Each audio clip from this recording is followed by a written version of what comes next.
नमस्कार साथियों, मैं कैमूर से संजय कुमार आपके सामने फिर से हाजिर हूँ। पहले तो मैं पूरे बिहार के शिक्षक साथियों को नमस्कार करता हूँ। मुझे तसल्ली मिली कि आज सभी भाइयों का वेतन आ गया। कल शाम को ही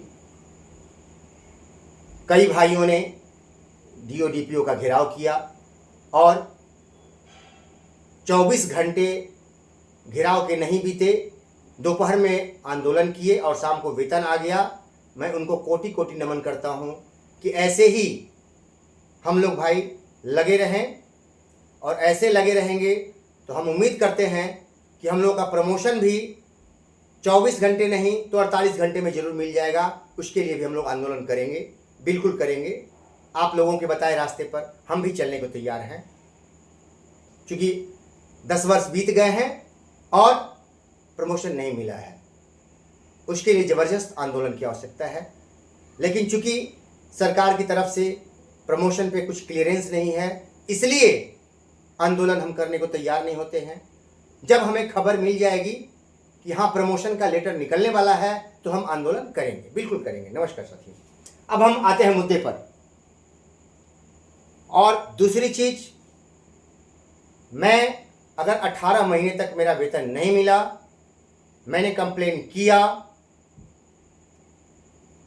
कि मेरा वेतन 18 महीने तक रोका गया था, तो मैं वेतन ले सकता था, लेकिन हाथ पैर जोड़कर वो काम मैं नहीं करता। ऑफिस के चक्कर मैं नहीं लगाता। सीधी बात समझ लीजिए आप लोग। मैं यहां से पटना तक लड़ा, लाखों रुपए अपने लगाए, पसीने की कमाई, और तब मुझे हासिल हुआ, लेकिन किसी के सामने मैं झुका नहीं। बस यही है। अगर मैं ऑफिस के चक्कर लगा के, आप समझ रहे होंगे मैं क्या कहना चाहता हूं, नजदीकियां बढ़ा के, तो मेरे वेतन भी मिल गए होते और मुझे ऑफिस में हमेशा घूमने का ऑफर भी मिल गया होता, क्योंकि मेरी आवाज़ भी तगड़ी है और लोग मेरी बातों पे भरोसा भी करते हैं और लोग कहते हैं कि ये अपने मन का अलबेला आदमी है, किसी की सुनता नहीं है। तो जगह मुझे कई बार मिल चुकी है। हमें पदाधिकारी भी जगह देने के लिए तैयार थे, लेकिन मैंने स्वीकार नहीं किया कि मेरी इज्जत और प्रतिष्ठा विद्यालय में है, जहां बच्चे मुझसे खुश रहते हैं, अभिभावक संतुष्ट रहते हैं, वही मेरी जगह है। ऑफिस मेरा जगह नहीं हो सकता है, क्योंकि वहां रहने पे एक क्लर्क की उपाधि एक शिक्षक को मिलेगी और मुझे क्लर्क नहीं बनना है। ठीक है, अब आते हैं मुद्दे पर। हमारा एक ज्वलंत मुद्दा है। हमारे मुजफ्फरपुर के साथी अनित भाई जी फोन किए, वैशाली से भाई फोन किए, पूर्वी चंपारण से कई साथी फोन किए कि भैया थोड़ा सा प्रधान शिक्षक और प्रधानाध्यापक में हम योगदान करें या ना करें, स्पष्ट किया जाए, हम लोगों को थोड़ा सा गाइड किया जाए कि बेटर क्या होगा। तो ऐसे भाइयों को मैं कल ही बताया था, कुछ त्रुटियां हो सकती हैं, मैं भी इंसान हूं, भगवान तो हूं नहीं, तो क्षमा करेंगे। आप ही से सीखता हूं तो लिखता हूं, ठीक है। मैं विद्वान नहीं हूं भैया, ठीक है। जो विद्वान होंगे मैं उनको सलाम करता हूं, वैसे लोगों को। और मैं कहना चाहता हूं कि कभी आप अपने अंदर घमंड की बू नहीं आने दीजिएगा। मैं सबसे छोटा इंसान हूं, मैं मामूली हूं, मुझे आप सिखाइए, मैं सीखने के लिए तैयार, ठीक है। लेकिन घमंड इंसान को खा जाता है, यह सत्य है, इसको कोई काट नहीं सकता है। और जिसमें भी घमंड आया है वो बर्बाद हो गया है, ये सत्य है। समय लगता है, लेकिन जिसमें घमंड नहीं रहता है वो टिकाऊ होता है, यही सत्य है। और हमेशा अपने आप को एक शिक्षक समझिए, सीखने का प्रयास कीजिए। मैं सीखने के लिए तैयार हूं। आप पूरे बिहार के शिक्षक साथी मुझे सिखाने के लिए तैयार रहिए। मैं आपका शिक्षक भी, छात्र भी बनने के लिए तैयार हूं। मैं आपका छात्र हूं और आवश्यकता पड़ती है तो शिक्षक भी हूं, दोनों। आप सिखाएंगे तो छात्र बन जाता हूं, आप सीखेंगे तो शिक्षक बन जाता हूं। आप जैसी इच्छा, जिस रूप में मेरा आप उपयोग कर सकते हैं कीजिए, मैं तैयार हूं। भैया ये प्रधान शिक्षक 30,500 यही वेतन सरकार ने फिक्स किया है। 50% DA 12,250, 1220 HR हो गया 4% के हिसाब से, 1,000 मेडिकल, 6405 NPS, टोटल 54,375 रुपए होते हैं सब लेकर के। ठीक है, अगर 14 10 24% अगर माइनस कर दीजिएगा 10,980 रुपया माइनस हो जाएगा। इन हैंड 43,395 रुपया आपको प्रधान शिक्षक में मिलेगा। ठीक है, जबकि आप ये देख लीजिए कल का मैं बनाया हूं 85,571 प्लस 81,971, ये इन हैंड है और ये पूरा वेतन।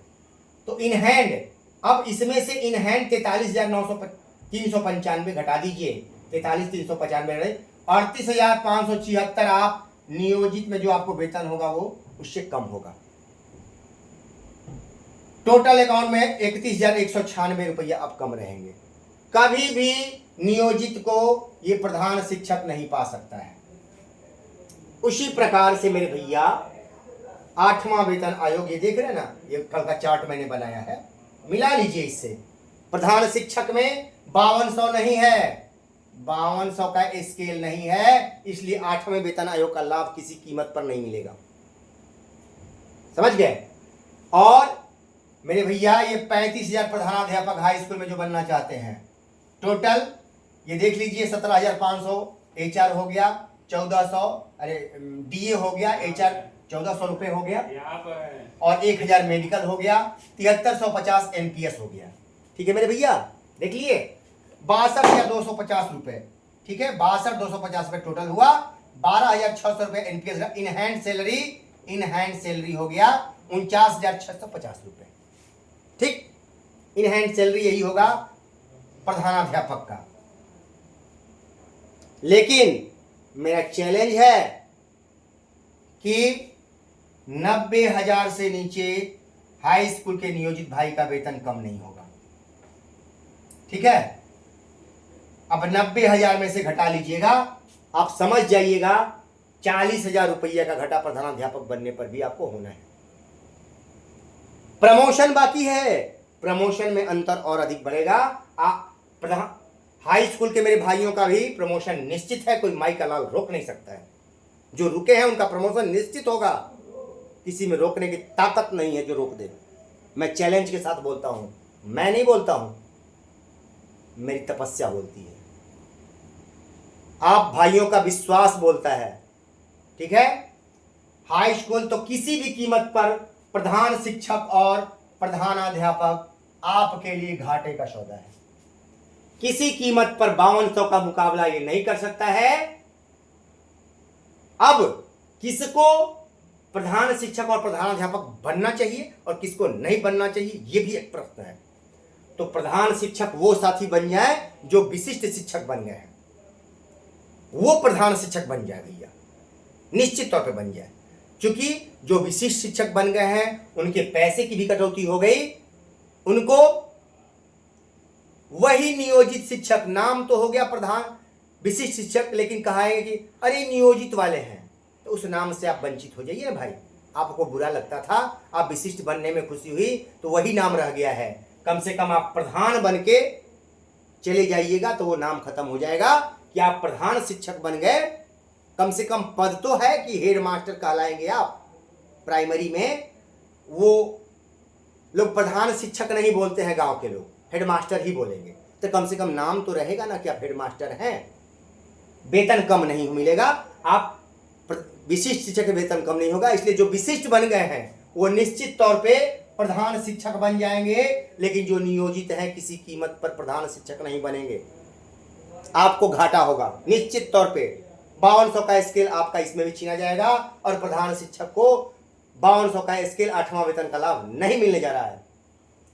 प्रधानाध्यापक की बात आती है तो प्रधानाध्यापक में भी वही कहानी है। 35,000 मूल वेतन है, टोटल 62,250, काट कुट करके इन हैंड 49,650। लेकिन 90,000 से नीचे 8वां वेतन के बाद किसी भी हाई स्कूल के टीचर को इससे कम नहीं होगा। प्रमोशन के बाद 1 लाख से ऊपर जाएंगे, गारंटी मेरी निश्चित है। इसलिए मेरे भैया जो प्रधानाध्यापक कहीं नहीं एडजस्ट है वो बन जाए, या जो विशिष्ट बन गए हैं वो प्रधानाध्यापक बन जाए कि कम से कम उनका नाम तो मिल जाएगा। लेकिन जो भाई नियोजित हैं वो कतई प्रधानाध्यापक नहीं बने। ये मेरा आग्रह है, मेरी सलाह है, मेरा अनुभव है। बाकी आप अनुभवी हैं, आप जो निर्णय लें आप सोचने के लिए, करने के लिए सक्षम हैं। आप जो निर्णय लेंगे वो निश्चित तौर पे आपके लिए हितकारी होगा। इससे ज़्यादा मैं क्या कर सकता हूँ। बाकी आप समझदार हैं, समझिए और निर्णय लीजिए। क्योंकि लगभग 40,000 प्रधान शिक्षक, प्रधानाध्यापक इंतजार कर रहे हैं लोग। तो 40,000 एक बड़ी संख्या होती है और 40,000, ये 40,000 जो जाएंगे ना भैया, तो मान के चलिए कि 40,000 गुणे, अगर इतने लोग इसमें रहेंगे तो कितना हूं कम होगा, तो 30,000 तो पर हेड बच ही जाएगा सरकार को। 30,000 एक शिक्षक पर बचेगा। तो 40,000 से गुणा करके देख लीजिएगा, क्योंकि इसको करने में समय लगेगा, लेकिन आप भी कुछ मेहनत करके देख लीजिएगा कि सरकार को कितना बचत होता है। उसी को बचाने के लिए सरकार इतना परिश्रम की है, इतना बड़ा त्याग की है सरकार, आपको बहुत बड़ा तोहफा दी है, वो है राज्य कर्मी। लौट के नहीं आप आ सकते हैं और कई जिलों में अभी भी बुलाया जा रहा है कि आइए ज्वाइन कीजिए। मुझे खबर वो भी मिल रही है, प्रेशर बनाया जा रहा है कि आइए ज्वाइन कीजिए, नहीं तो दिक्कत होगा आपको, आप पास कर लिए ज्वाइन कीजिए। ऐसा होता है क्या फायदा लेने के लिए किसी को बुलाए? रसगुल्ला खिलाने के लिए जबरदस्ती कोई पकड़ के लाता है? भैया रसगुल्ला खा लो, सामने रखा है, दौड़ के खा लेंगे। लेकिन इस रसगुल्ले में कुछ ना कुछ गड़बड़ है, तब बुलाया जा रहा है। खट्टा हो गया है रसगुल्ला, ज्यादा दिन का है, नुकसान कर जाएगा, उससे अधिक दवा में लग जाएगा, नुकसान हो जाएगा आपका। भैया नमस्कार, सावधान। बाकी चीजें आप समझिए और देखिए। नमस्कार।